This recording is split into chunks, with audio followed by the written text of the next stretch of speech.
Definitely ನೀವು ತಮ್ನೈನಲ್ಲಿ ನೋಡಿರುವಂತಹ ಪದವಿ ಅಂದರೆ any degree or diploma any branches ಈ ಕೋರ್ಸ್ಗಳನ್ನ ಓದುತ್ತಿರುವಂತಹ ಕರ್ನಾಟಕದ ವಿದ್ಯಾರ್ಥಿಗಳಿಗೆ ಈಗ ಅಜೀಂ ಪ್ರೇಮ್ಜಿ ಫೌಂಡೇಶನ್ ವಾರ್ಷಿಕವಾಗಿ 30,000 ಸ್ಕಾಲರ್ಶಿಪ್ನ ನೀಡುತ್ತಿದೆ. ಸೊ ನೀವು ಸಹ ಒಂದು ಬಡ ಕುಟುಂಬದ ವಿದ್ಯಾರ್ಥಿಗಳಾಗಿದ್ದಲ್ಲಿ ನಿಮ್ಮ ಶಿಕ್ಷಣವನ್ನು ರಿಚ್ ಆಗಿ ಅಂತಂದರೆ ಒಳ್ಳೊಳ್ಳೆ ಪುಸ್ತಕಗಳನ್ನ ತಗೊಂಡು ಕಾಲೇಜ್ ಲೈಫ್ನ ಎಂಜಾಯ್ ಮಾಡಿಕೊಂಡು ನಿಮ್ಮ ಶಿಕ್ಷಣವನ್ನು ಮುಗಿಸ್ಬೇಕು.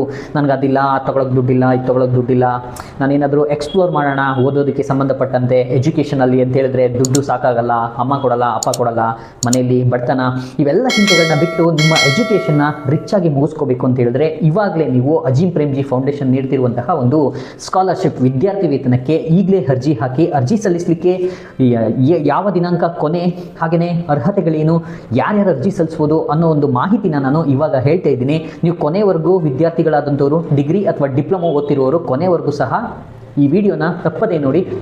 ಅದರಲ್ಲೂ ಸಹ ನಾನು ಮಧ್ಯದಲ್ಲಿ ನೀಡುವಂತಹ ಕೆಲವು ಅಂಶಗಳು ಅತಿ ಮುಖ್ಯವಾಗಿವೆ, ಅವುಗಳನ್ನಂತೂ ಮಿಸ್ ಮಾಡದೆ ನೋಡಿ. ಸೊ ನಾನು ಸ್ಪೀಡಾಗೂ ಸಹ ನಿಮಗೆ ಹೇಳ್ತಾ ಇದ್ದೀನಿ. ಸೊ ಅಜೀಂ ಪ್ರೇಮ್ಜಿ ಫೌಂಡೇಶನ್ ವಿದ್ಯಾರ್ಥಿನಿಯರು ಕಾಲೇಜ್ ಶಿಕ್ಷಣವನ್ನು ಮುಂದುವರಿಸಲಿಕ್ಕೆ ಒಂದು ನೆರವಾಗುವಂತಹ ಒಂದು ಇನಿಷಿಯೇಟಿವ್ ಇದು. ಅಜೀಂ ಪ್ರೇಮ್ಜಿ ನೀಡುತ್ತಿರುವಂತಹ ಸ್ಕಾಲರ್ಶಿಪ್ ಭಾರತದ ಶಿಕ್ಷಣದಲ್ಲಿ ಗುಣಮಟ್ಟ ಮತ್ತು ಸಮಾನತೆ ಅಂದರೆ ಈಕ್ವಾಲಿಟಿ ಸುಧಾರಿಸುವ ನಿಟ್ಟಿನಲ್ಲಿ ಅಜೀಂ ಪ್ರೇಮ್ಜಿ ಫೌಂಡೇಶನ್ ಒಂದು ಬದ್ಧತೆಯ ಅಂಗವಾಗಿ CSR ಇನಿಷಿಯೇಟಿವ್ ಅಂಡರ್ನಲ್ಲಿ ಈ ರೀತಿ ಒಂದು ಸ್ಕಾಲರ್ಶಿಪ್ಗಳನ್ನ ತುಂಬ ಒಂದು ಅಜೀಂ ಪ್ರೇಮ್ಜಿ ಮಾತ್ರ ಅಲ್ಲ, ಈ ಒಂದು ಸಂಸ್ಥೆ ಮಾತ್ರ ಅಲ್ಲ, ತುಂಬ ಕಂಪ್ನಿಗಳೆಲ್ಲ ನೀಡ್ತವೆ, ಅದರಲ್ಲಿ ಇದು ಸಹ ಒಂದು. ಸೊ ಸ್ಕಾಲರ್ಶಿಪ್ ಅನ್ನು ನೀಡ್ತಿದೆ. 30,000 ಬರೋಬ್ಬರಿ ವಾರ್ಷಿಕವಾಗಿ 2 ಕಂತಲ್ಲಿ ನೀಡುತ್ತೆ. ಮೊದಲನೇ ಕಂತು 15,000, ಎರಡನೇ ಕಂತು 15,000 ಅಂತೇಳಿ. ಸೊ ನೀವು ಸರ್ಕಾರದ ಒಂದು ಕಾಲೇಜ್ಗಳಿಗೆ ಏನಾದ್ರು ಸೇರ್ಕೊಂಡ್ರೆ ಜಸ್ಟ್ 4,000 5,000 ಒಂದು ಅಡ್ಮಿಷನ್ನ ಪಡ್ಕೊಂಡಿರ್ತೀರಿ ನೀವು. ಆದರೆ ಎಜುಕೇಷನ್ನ ಬೇಕಾದಂತಹ ಒಂದು ಪುಸ್ತಕಗಳನ್ನ ತಗೊಂಡು ನೀವು ಓದಲಿಕ್ಕೆ ಮತ್ತು ಎಕ್ಸ್ಪ್ಲೋರ್ ಮಾಡಿ ನೀವು ಓದಬೇಕು ಅಂತ ಹೇಳಿದ್ರೆ ಇನ್ನೂ ಸಹ ಹೆಚ್ಚಾಗಿ ಅಮೌಂಟ್ ಬೇಕಾಗುತ್ತೆ. ಆ ಅಮೌಂಟ್ ಬೇಕು ಅನ್ನೋರು ನೀವು ಈ ಒಂದು ಸ್ಕಾಲರ್ಶಿಪ್ಗೆ ಅರ್ಜಿ ಹಾಕಿ.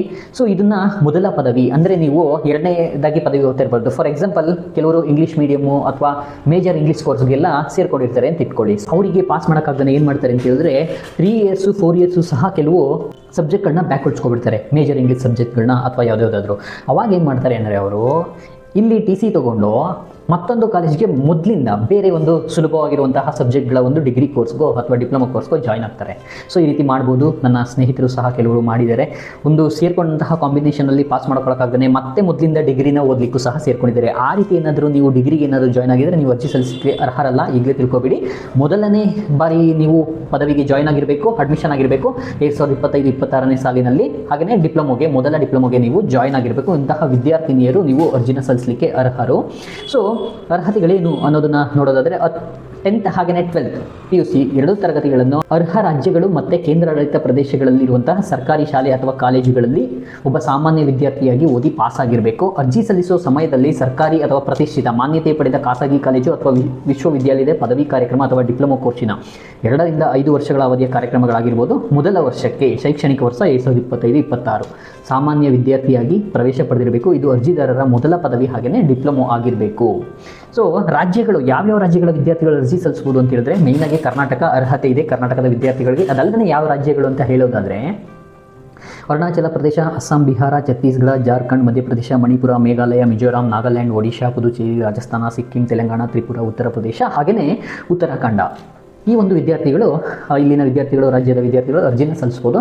ಹಾಗೆಯೇ ಮೊದಲ ಸುತ್ತಿನ ಒಂದು ವಿದ್ಯಾರ್ಥಿ ವೇತನ ನಿಮ್ಮ ಒಂದು ಅಕೌಂಟ್ಗೆ ಯಾವಾಗ ಜಮೆ ಆಗುತ್ತೆ ಅಂತ ಹೇಳಿದ್ರೆ 2025-26ನೇ ಸಾಲಿನಲ್ಲಿ ಪದವಿ ಪಡೆದವರಿಗೆ ಮೊದಲ ಸುತ್ತಿನ ಸ್ಕಾಲರ್ಶಿಪ್ ಅಮೌಂಟ್ ಆಗಸ್ಟ್ನಲ್ಲಿ 2026 ಆಗಸ್ಟ್ನಲ್ಲಿ, ಎರಡನೇ ಸುತ್ತಿನ ಒಂದು ವಿದ್ಯಾರ್ಥಿ ವೇತನ ಡಿಸೆಂಬರ್ನಲ್ಲಿ ನಿಮಗೆ ಜಮೆ ಆಗುತ್ತೆ ನಿಮ್ಮ ಅಕೌಂಟ್ ನಂಬರ್ಗೆ. ವಿದ್ಯಾರ್ಥಿ ವೇತನಕ್ಕೆ ಅರ್ಜಿ ಸಲ್ಲಿಸುವಂತಹ ಯಾವುದೇ ಹಂತದಲ್ಲೂ ಫೌಂಡೇಶನ್ ಯಾವುದೇ ಶುಲ್ಕವನ್ನು ವಿಧಿಸೋದಿಲ್ಲ. ನಿಮ್ಗೆ ಯಾರಾದರೂ ಅಪ್ಲಿಕೇಶನ್ದು ಫೀಸ್ ಕೇಳ್ತಿದೆ ಹಾಗೆ ಹೀಗೆ ಅಂತ ಹೇಳಿದ್ರೆ ಅದನ್ನು ನಂಬಕ್ಕೆ ಹೋಗಬೇಡಿ, ಯಾವುದೇ ಶುಲ್ಕ ಇರೋಲ್ಲ. ನೀವೇನಾದರೂ ಒಂದು ಡಾಟಾ ಸೆಂಟರ್ಗಳಲ್ಲಿ ಅರ್ಜಿ ಸಲ್ಲಿಸೋದಾರೆ ಅವ್ರಿಗೆ ಕಂಪ್ಯೂಟರ್ ಸೆಂಟರ್ಗೆ ಎಷ್ಟು ಚಾರ್ಜ್ ತಗೋತಾರೆ ಅಷ್ಟು ಮಾತ್ರ. ಅದು ಬಿಟ್ಟರೆ ನೀವು ಅಪ್ಲಿಕೇಶನ್ ಸಲ್ಲಿಸೋದಕ್ಕೆ ಬೇರೆ ಶುಲ್ಕ ಅಂತ ಇರುತ್ತಲ್ಲ ಅಜೀಂ ಪ್ರೇಮ್ಜಿ ಫೌಂಡೇಶನ್ ವೆಬ್ಸೈಟ್ಗೆ, ಅದಕ್ಕೇನು ಶುಲ್ಕ ಇರಲ್ಲ.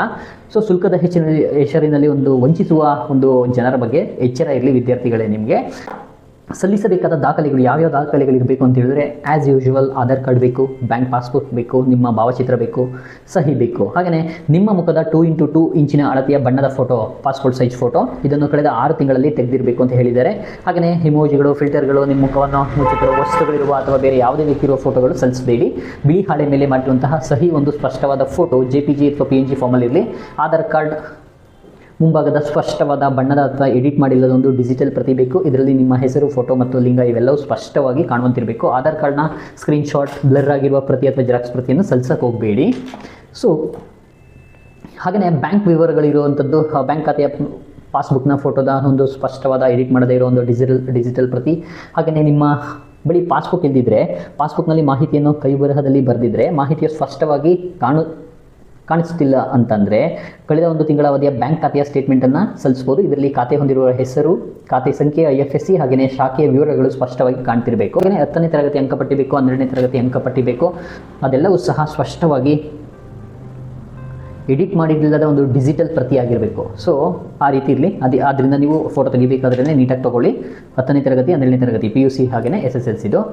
ಹಾಗೆಯೇ ಈ ವರ್ಷ 2025-26ನೇ ಸಾಲಿನಲ್ಲಿ ನೀವು ಕೇಂದ್ರ ಸರ್ಕಾರ, ರಾಜ್ಯ ಸರ್ಕಾರದಿಂದ ಅನುಮತಿ ಪಡೆದ ಅಥವಾ ಕೇಂದ್ರಾಡಳಿತ ಪ್ರದೇಶಗಳ ಒಂದು ಅನುಮತಿ ಪಡೆದಂತಹ ಒಂದು ಖಾಸಗಿ ಕಾಲೇಜ್ ಆಗಿರ್ಬೋದು, ಸರ್ಕಾರಿ ಕಾಲೇಜ್ ಆಗಿರ್ಬೋದು, ಇಲ್ಲಿ ನೀವು ಪ್ರವೇಶ ಪಡೆದಿರ್ತೀರಲ್ಲ ಆ ಒಂದು ದಾಖಲೆನ ನೀವು ಡಿಜಿಟಲ್ ಪ್ರತಿ ಅಂದರೆ ಫೋಟೋ ಕಾಪಿನ ನೀವು ಅಪ್ಲೋಡ್ ಮಾಡಬೇಕಾಗಿರುತ್ತೆ. ಯಾವಾಗ ಅರ್ಜಿ ಸಲ್ಲಿಸಬೇಕಾದ್ರೆ ಫೈಲ್ಗಳನ್ನು PDF, PNG, PG ಫಾರ್ಮೆಟ್ಗಳಲ್ಲಿ ಮಾತ್ರ ಅಕ್ಸೆಪ್ಟ್ ಮಾಡಲಾಗುತ್ತೆ. ಫೈಲ್ನ ಗಾತ್ರ ನೀವು ಸೇವ್ ಮಾಡಬೇಕಾದ್ರೆ 30 KB ಇಂದ 500 KB ಒಳಗಡೆ ಇರಬೇಕು. ಆ ರೀತಿ ನೀವು ಫೈಲ್ನ ನೀವು ಎಡಿಟ್ ಮಾಡ್ಕೊಳ್ಳಿ.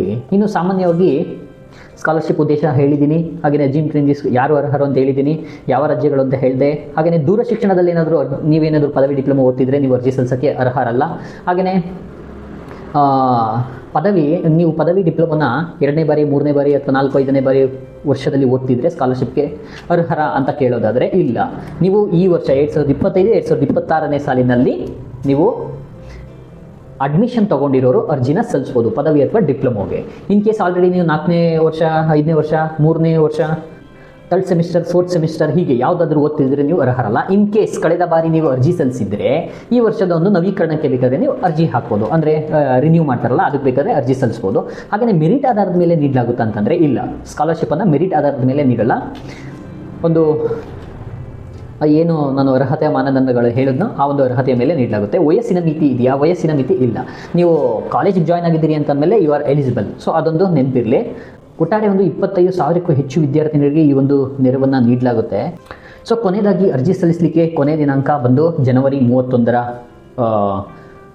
ರಾತ್ರಿ 11 ಗಂಟೆವರೆಗೆ ನಿಮಗೆ ಅರ್ಜಿ ಸಲ್ಲಿಸಲಿಕ್ಕೆ ಅವಕಾಶ ಇರುತ್ತೆ. ಸೊ ಯಾರು ಸಹ ಈ ಒಂದು ಅವಕಾಶನ ಮಿಸ್ ಮಾಡ್ಕೋಬೇಡಿ ಅಂತ ಈ ಒಂದು ವಿಡಿಯೋನ ಇಲ್ಲಿ ಮುಗಿಸ್ತಾ ಇದ್ದೀನಿ. ಮತ್ತೊಂದು ವಿಡಿಯೋದಲ್ಲಿ ಮತ್ತೊಂದು ಮಾಹಿತಿಯೊಂದಿಗೆ ಸಿಗೋಣ. ಬಾಯ್. ಧನ್ಯವಾದಗಳು. ನಿಮ್ಮ ಅನಿಸಿಕೆ ಅಭಿಪ್ರಾಯಗಳನ್ನು ಕಮೆಂಟ್ ಮಾಡಲಿಕ್ಕೆ ಮರಿಬೇಡಿ.